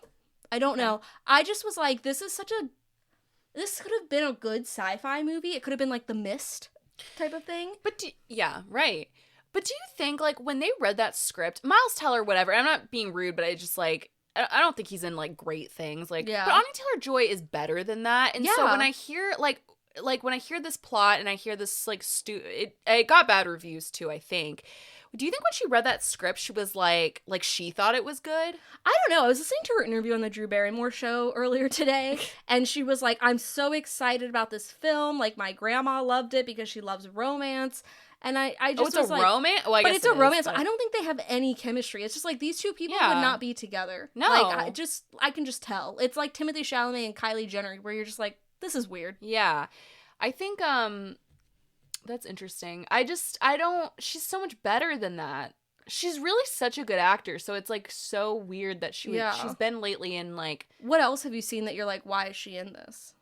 Well, I don't think you're gonna like this. And I don't mean this wasn't a good movie, but it just, to me, it was kind of, like, out of her, like, whatever, was, the Mad Max Furiosa movie. I felt like that was not really her, like... Whatever, but that's fine, because I think it maybe I will say I think was good, yeah. I think she did a great job in that one. There was something else. Hold on, let me just, like, pause. Because there was something else that she was in that I was like, oh, like, it's just, like... at least like Mad Max Furiosa, I'm like, okay, that is a movie franchise that like has a huge like. I'm like, these are like artistically made films. Whereas The Gorge, I was like, this is some sci-fi bullshit. She's about to be in some like action adventure comedy movie. It's called Sacrifice, but it's just like it's just. Yeah. I don't know. It's just like she's in weirdly like action movies lately, and I don't get it. I don't get action vibes from her. No. And I think it's because she has too smart of a face. But I think that's why it worked with Furiosa, where Furiosa is really smart, but it's action adventure. But also, like, I didn't really mean that, because I know, I'm not a fan of Mad Max, but, like, I know they're good movies, so I don't really think that counts. I think for some reason, it's just a weird one for her to take, like, an Apple TV action movie. Like, that just seems weird. It was so weird. I'm like, she must have gotten a lot of money. Oh, yeah. And it came out on Valentine's Day, which is weird to me, because I'm like, was this supposed to be, like, your big romance? I don't understand. Maybe. Whenever there's a question of, like, why did somebody... Bills. Like, yeah, always. Yeah. They're just like, yeah, I gotta work. Yeah. But that's interesting. Yeah. But so, speaking of someone else who I feel like we all have opinions on. And who's in some shitty things. Millie Bobby Brown. Yeah.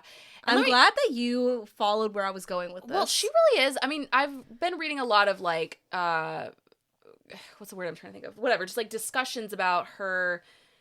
being like, you know, obviously Stranger Things she's very good in, or she was. Yeah. But like I don't think it's weird, because it's like she's not in good movies. No, Alona Holmes, I didn't watch it. I watched Enola. Sorry, I just didn't want you to keep whatever. I know. No, but you're I right. just was like, I should just say it. That's very on brand for me. It's supposed to be alone backwards, so that's maybe why I'm thinking it's like what did I say? It's Enola Holmes, but you said Ilona.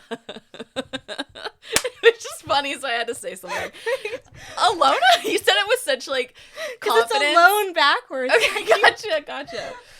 Because I can't... Okay, anyway. That's stupid, by the way. It is. She's supposed to be Sherlock Holmes' daughter, which, like, we just don't need sister. That. She's her sister. Yeah. Whatever. We don't need that. We just don't need that. We don't. And I don't know if we've ever talked about on the show, but that movie got, like, sued because they copyrighted...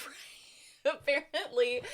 The Holmes, who wrote Sherlock Holmes? Arthur Conan Doyle. The Doyle estate owns nice Sherlock Holmes. They copyrighted, like, the nice Sherlock Holmes. So, like, no one can be, like, Sherlock Holmes can't be, like, nice in things. Oh, interesting. And Henry Cavill plays Sherlock Holmes in those movies. And his character's kind of, like, loving, because he's her brother. And he's, like, loving and nice or whatever. And so the movie Netflix got sued for, like, it's just such a random fact to me that I've always thought was interesting. That is such a subjective thing. Like, right? Well, because you could say that about, like, Benedict Cumberbatch's character. Like, he's an asshole, but, like, he's caring about his friends. Yeah, I think about Robert Downey Jr. Who's your favorite Sherlock? Mine's Robert Downey Jr. Really? I think Benedict Cumberbatch. I love the Robert Downey Jr. movies, but I love Benedict Cumberbatch. I love that series, but I think I liked Robert Downey Jr. more because it was Sherlock Holmes in Sherlock Holmes time. Yes, and I think I agree with you because I like that time period. But something about Sherlock is very cozy to me. Yeah. So I still feel that same way. I really wanted to, like, become Sherlock Holmes, where I was like, I want to go, like, a little bit mad and live in an apartment where I have just, like, stuff everywhere, but I'm also, like, a little bit of a genius. Yeah. Yeah. And obviously, I'm just, like, in there. I'm, like, coming in and I'm like, don't. You would definitely be the Watson. Yeah. It's true. You would be like, okay, let's direct you this way. Like, don't say that. Anyways, back to Millie Bobby Brown. So she was in Enola Holmes, which I watched. It's not relevant at all that she's in Enola Holmes. It's like not at all what we're about to talk about. No, but I actually feel like she hasn't been. She was in something else that I saw listed that She's in a movie with Chris Pratt right now that's like coming out. It's the biggest Netflix budget ever. Like I think it's like one of the most expensive movies. Like I don't know if that's like Netflix has ever made or just like has ever been made in general. Yeah. It was like a 300. It was really really expensive.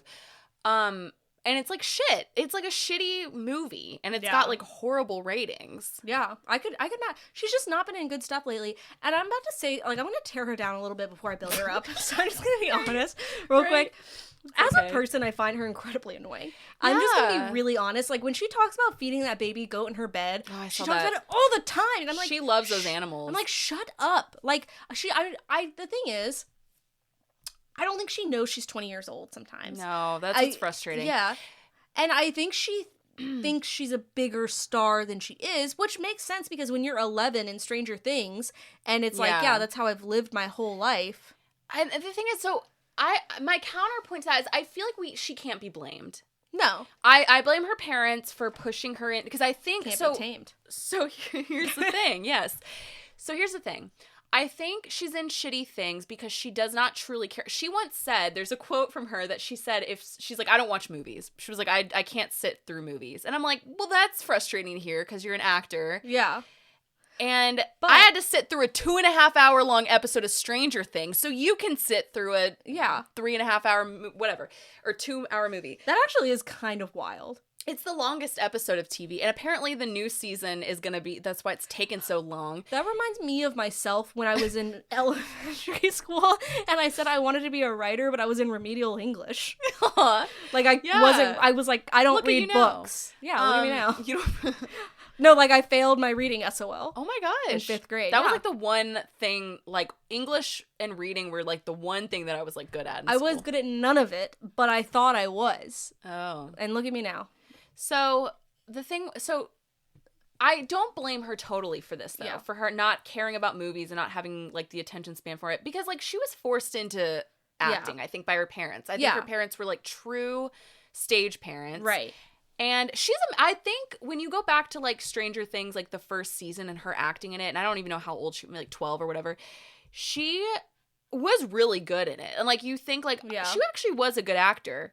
I don't really know about now, like, whatever, but I can't blame her for not caring about, like, what movie she's in, because she probably doesn't have the passion for acting. No, and I think it's interesting. So before I get into what I was going to say, I didn't know that she was vying really hard for the Britney Spears biopic. Like, she wants to play Britney Spears. And she's like, she said it's like, because she came from, like, basically a stage parents family where she got forced almost into this, you know, profession, and she had parents who were just like, you know, and she was like, I just really relate to that story. And I was like, oh, that's interesting. I don't think Britney Spears is into it. I think she's been quoted as saying, like, she doesn't really see it, which, like, valid. Oh, really?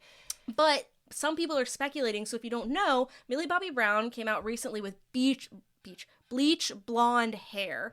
And some people have she looks like a New Jersey, like, mob wife. Like, I don't know another way to describe it. Like, she really looks... Yeah. And some people have said they're like, they think that's her trying to be like, I can look like Britney Spears. It kind of reminds me of Ariana Grande trying to look like Glinda. I have to say something. Can I stray from something really quick? Yeah.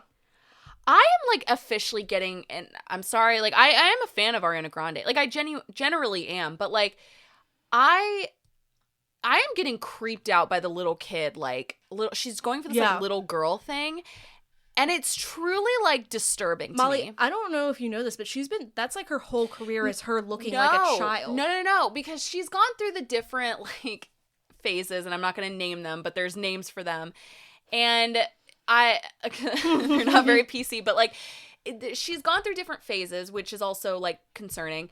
And then she's now, like, this little girl. And I know we've talked about it before when we talked about Wicked. But, like, truly, it's, like, weird. And somebody pointed out recently that I just it kind of, like, I was like, oh, that is true. I think she's doing it to get away with, like, every, like, controversy with, like, Ethan Slater. Like, the whole, like, stealing a woman's husband. Yeah. I think she's trying to, like, get away with that by being this, like, little girl. Like, oh, like... Like, no one can see me right now. But, like, the way she runs around at the Oscars where she's just like... like... Yeah. It's like this weird, creepy little girl vibe that she's going for. I think it's also, like, I think we've talked about this before, where she's one of those actors who, or, like, one of those famous people, I don't think she knows who she truly is. It's no, like whatever that's true. Stage she's in. Yeah. But I have said for a long time that I find it interesting when people are like, Ariana Grande is so hot, so beautiful. When she's dressed like a child for years. That's true. Like, she does, like, child cosplay essentially on most of her stuff, but then it's like sexy child, which I'm like, are we not aware of how problematic that is? And I understand she's a grown adult woman, she is older than me, so she's not a child, but my problem is when she tries to dress and act like a child. Yes, and the dressing she has always done. I'm just here to say, though, like, how she's saying God is a woman at one point. Like, the person that she, like, was at one point is, like, a completely different human than how she acts now, where she's, like, the dimple thing, where she's, like, derp, like, I don't, like, whatever. And I'm just like, what is this? This is creepy officially. And again, I agree with you. She has always, like, dressed and gone with that, like, little girl thing. But, like, now she is, like, she acts like a little girl that she doesn't know how to dance. Like, there's, like, an interview with her at the Oscars where somebody was like, what dance would you do? And she, like, acts like she doesn't know how to dance. Like, like, and it's, like, it's almost like she's kind of going for this weird, like, sometimes I think she's trying to be like Judy Garland almost, and then but also it's just like this, like, I don't know how to explain it. Anyway, I just had to say it because I'm officially creeped out. Yeah, I love Ariana Grande. I think she's very talented. I do too. I just find the whole aesthetic and the whole attraction creepy. I think she is a very beautiful person. Yes. I think it becomes an creepy extremely when talented she human. Plays up the child aspect. Exactly. Meanwhile, Millie Bobby Brown is doing the opposite of that. Yeah, and sorry, always has. No, I was the one who strayed, but I just had to get that out. But to go back, Millie Bobby Brown is doing the opposite of that, where she's an adult. First of all, I didn't realize she got married at 20. I didn't realize she was only 20. I did. Actually, the place where she got married is my favorite influencer. No, yeah, we've talked about it. Wedding venue, of which friend of the pod, Tanya, her friends are getting married there. Yeah. And they were like, yeah, it's where Millie Bobby Brown got married. And I was like, no, I know. It's gorgeous. And we've, like, talked about this before, but, like, I didn't realize she was only 20. It reminds me of, like, JoJo Siwa when she talks about, like, her best friends and they're, like, 55. Yeah. And you're like, well, that's kind of weird. Surrounded by adults. Yeah. So I think Millie Bobby Brown is probably both mature and immature for her age. Mm-hmm. Like, I think she's more mature than most people her age, but I don't think she's as mature as she thinks she is because she is 20 years old. And I did not realize. I thought she was older than that. She couldn't drink at her wedding. Like, that's why, like, and whatever, if you've gotten married at that, like, that's fine. But I'm saying, like, it's interesting to me because I think I don't know how old Jake Bon Jovi is, but I assume he's older a little bit. Yeah, I don't know. And, but I saw an interview with her recently where she said that it kind of made me sad a little bit. She was, like, being real. She was kind of saying, she was like, it's hard for me. Sometimes I get, like, weird being around other people. I kind of, like, she gets kind of social anxiety because she's just like, I don't really know how to act around kids my age. Yeah. Because that's true. And again, I don't really blame her for any of this because when you've grown up, like, being older, like, you're nominated for an Emmy award at, like, 12 or whatever, and you're around adults and you're being treated like an adult, which I imagine she was, and you're being allegedly flirted with by Drake, like, you know, you are going to be a little messed up. I forgot about that. I mean, so it's all weird, but now people have come out because she dyed her hair blonde, and I think it's just she's been doing her makeup in a certain way. Like, people have been really critical of her looks and have just been saying awful things about how she looks old, blah, blah, blah. And so on March 4th, she went on her Instagram, and I think rightly so. I think she made some valid points and made a statement about this. So she went on on Instagram and had a video where she said, I started in this industry when I was 10 years old. I grew up in front of the world, and for some reason, people can't seem to grow up with me. Instead, they act like I'm supposed to stay frozen in time, like I should still look the way I did on Stranger Things, and because I don't, now I'm a target. And then she went on to say she was kind of, like, criticizing all these, like, writers, and she started journalists. Yeah. She started reading out the headlines and the journalists' names who wrote them. Yeah. It was, like, crazy things where it's like Millie Bobby Brown was mistaken for a mom with her sister, or Millie Bobby Brown looks like she could be your mom, like, things like that. And she went on to say the fact that adult writers are spending their time dissecting my face, my body, my choices, it's disturbing. And the fact that these articles are written by women makes it even worse. We always talk about supporting and uplifting young women, but when it comes down to it, it seems easier to tear them down for clicks. Okay. I do think it is disturbing. I don't think they should be articles, first of all. No. Conversations online, maybe, but, like, and we're talking about it, obviously. We just went off, like, so, I mean, we can't really talk, but, like, I don't think they should be articles, for sure. That's, like, embarrassing that somebody's, like, writing, like, actual articles about it. However, I'm just gonna say, like, yes, I do. I'm not frozen in time. I think you do look 40 years old. And I think I'm sorry. I really do. Like, I'm not trying to. It's interesting because I was listening to, so there's this podcast called Straight Up that I listen to. It's, like, two British journalists, and they were talking about, like, they were comparing it to Kylie Jenner, how people say she looks old. However, I think The difference is, like, Kylie Jenner has had a lot of work done, and that makes her look old. Whereas Millie Bobby Brown, I don't know if she has. It doesn't look like, she probably has because she's famous and she probably has had some work done, but it doesn't look like anything crazy. I think it's just, like, maybe she's trying to portray this, like, older look, and people aren't here for it. Yeah, and I don't think, I just have to argue with her thing of, like, I'm supposed to stay frozen in time. Whatever, do what you want. Like, people shouldn't be making, however, she's going out in public. And that's where I kind of get, like, I'm like, you're being photographed. Yeah. You know you're being photographed. She was at places in public where I think she was wanting to be photographed. Yeah. It does remind me of, you know, I feel like a lot of people who grew up as child stars have this thing, like JoJo Siwa, Miley Cyrus, where it's like, I'm an adult now, I want you to see me as an adult. But it also reminds me of, like, and I feel like everyone has this, where it's like when you live with your parents and it's like, yeah, I'm 18, mom. Like, I want to dress like a hot bitch. And your mom's like, well, no, you're my child. You know, I want you to dress like my child. And it's almost like a weird transition phase. But the thing is, again, just like with that girl drama we were talking about earlier, where it's like, but it's on a global scale, you know, where it's like, yeah, I'm going to experiment with my look because I feel like I'm an adult now. So I'm going to experiment with more adult looks. Maybe it looks bad. Maybe it doesn't. I think about, like, I'm like, imagine if I were famous when I followed every trend that 17 magazine told me, you know? But so I think the difference, too, is, like, again, I understand, like, people shouldn't be, like, okay, I understand what she's saying. Yeah. But I do have to argue, like, this is where I'm going to, like, compare. Okay, so Sadie Sink, who plays Max on Stranger Things. Yeah. I think she's maybe around the same age. I don't actually know exactly how old she is. But this is her... Like, this is her on Stranger Things, right? If you don't, like, look it up, I don't know. She looks like a 12-year-old. Or however old she's supposed to be. And, like, and I mean, yeah, she looks older. Like, but this is, like, this is kind of her now. And she looks older, but I would say she still looks her age. Yeah. Like, and how, I don't know how old she is. And so I think what it is, it's just, like, the shock value of, like, like, she truly does look... When I say, like, a New Jersey mob wife, like, that's what she looks like. Yeah. It's kind of like how Kylie Jenner, people always say, like, looks like she's in her 40s or whatever. And it's like, yeah, like, you do look really old. Like, I would say Millie Bobby Brown looks older than I do, probably. Yeah. Oh, yeah, for sure. And I think some of that also comes with, do you think, like, if you had, like, a professional, like, stylist and hair person at the age of 20, like, maybe you would look older? I don't know. But I think it's, like, the amount of makeup that she's wearing, the way she's doing it. And I think, like you said, like, the bleach blonde hair, which, again, unconfirmed, but I think is probably, like, to be like, I could play Britney Spears. Yeah, I didn't know that until I did read that recently, and I didn't know she was trying to do that. That's interesting. I mean, maybe. Yeah. She's a good actor. Like, I think that's whatever. She's okay.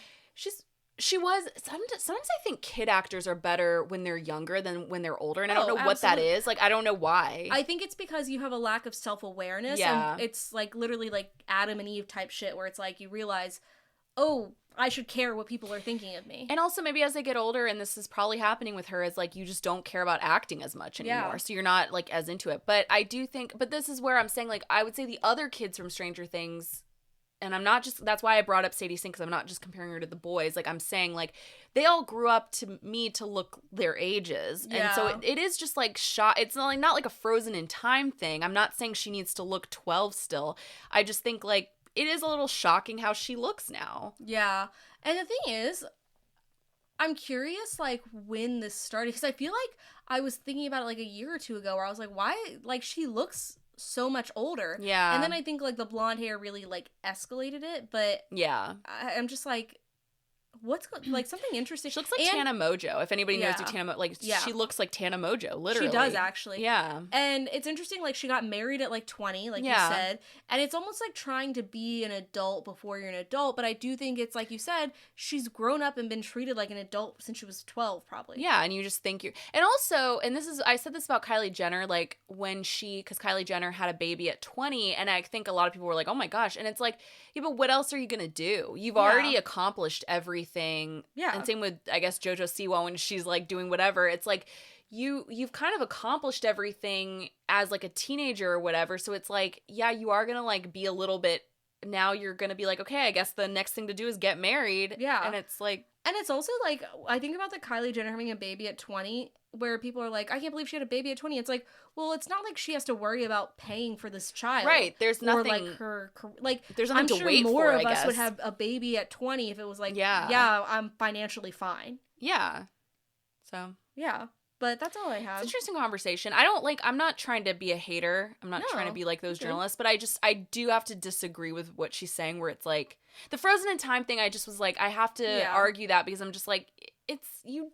Yeah. You look a lot older than. And I think you're right. I just had to, like, step away because I dislike her as a person generally, so I had to, like, remind myself, like, okay, let me actually listen to what she's saying. I don't dislike her. I think she's, like, when I see her in interviews, I'm like, oh, she's very charismatic. Like, she's funny. Like, she's cute. Like, I think I don't dislike her. I don't think she's in good things other than Stranger Things. It'll be interesting to see, like, what other stuff she does, where she ends up, but... I think we should wrap it up with our little movie assignments. Okay, well, I haven't thought of one for you. Now I'm nervous.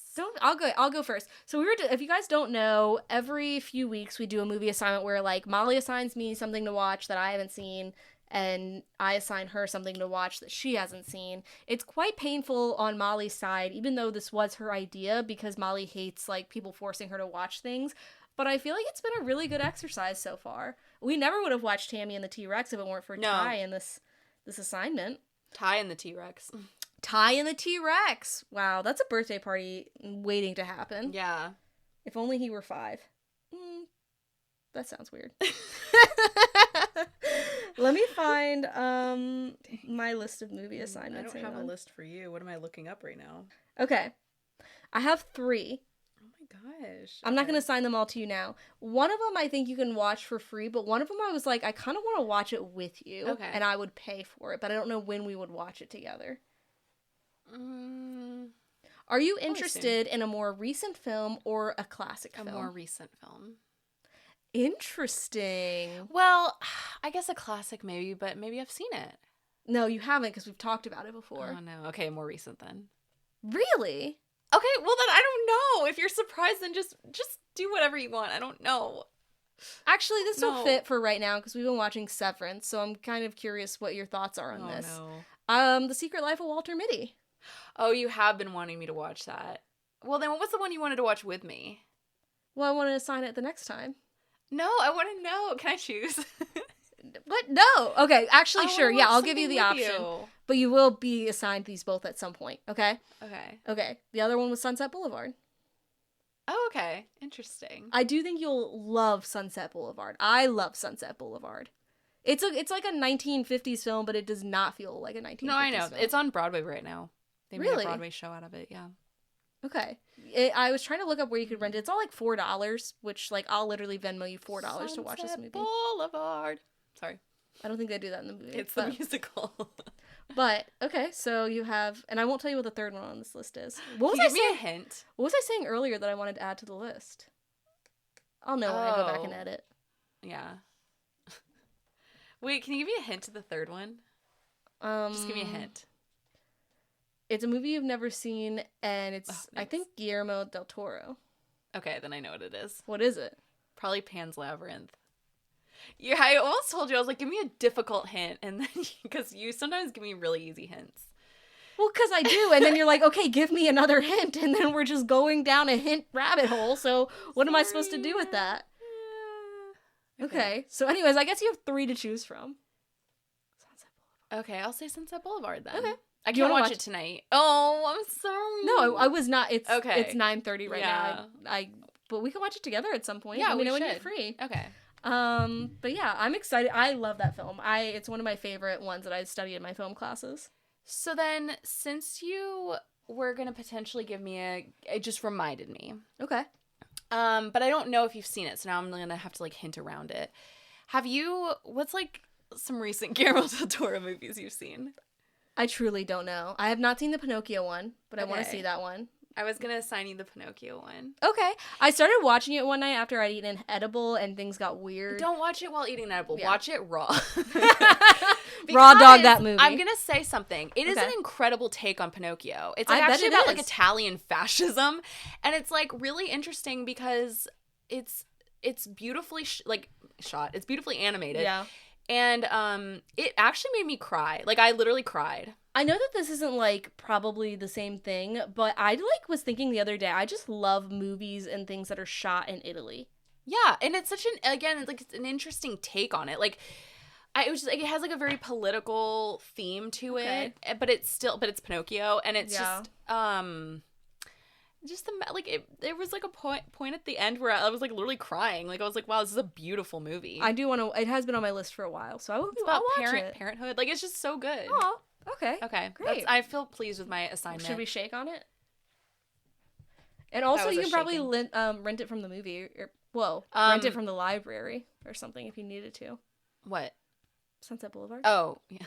Did you forget your movie assignment? No, I thought you were talking. I was gonna say Pinocchio's on Netflix. So, okay. Hopefully, it's on something though. It is, but how come you want to watch that one specifically with me? I just really like it, so I'm like, let's watch it again. I've seen it a bunch of times. I love that movie. Yeah. I have like so many old movies I want you to watch. Why is it not rated? Probably, I don't think they had a rating system back then. I don't think the rating system. I was looking at stuff. Really? Oh, 1950. You know what I get it confused with? This is why I was like 1950. I get it confused with Mulholland Drive. Oh, okay. That makes sense. Are they similar? I think there's definitely like some inspiration pulled from there, but they're similar in that it's like, oh, we're in like Beverly Hills, like area. Because I just always get them confused, and I don't know why. R.I.P. R.I.P. what? David Lynch. Oh, right. Oh, that's Mulholland. Okay. Yeah. Got it. Which driving past, like, it's so weird, like, watching Mulholland Drive, and then I did one of those, like, tours of LA, and I was like, Mulholland Drive, and it's just, like, a street sign. Yeah. It's just, like, literally, like, my street right now. Like, oh, wow. Dog Street. Yeah. But anyways, okay, well, I think that's all we had for you guys today. I hope you had fun. As always, like, rate, review, and subscribe. Tell your friends. We would love more listeners. Love more fans. We don't want any more haters. We have plenty of those. No, do we? I don't feel like I have one hater. No, I'm just kidding. If I do, don't tell me. We'll start a diss track if we get any haters. Cry baby. Alabama. Yeah, we'll put a bag over your head. No, just kidding. Just kidding. I take it back. Anyways, we'll see you next time. And as always, anyway. Okay. And as always, please keep that in. I don't know. I don't know where we are. Okay. It's been a long day. We'll see you next time. Bye.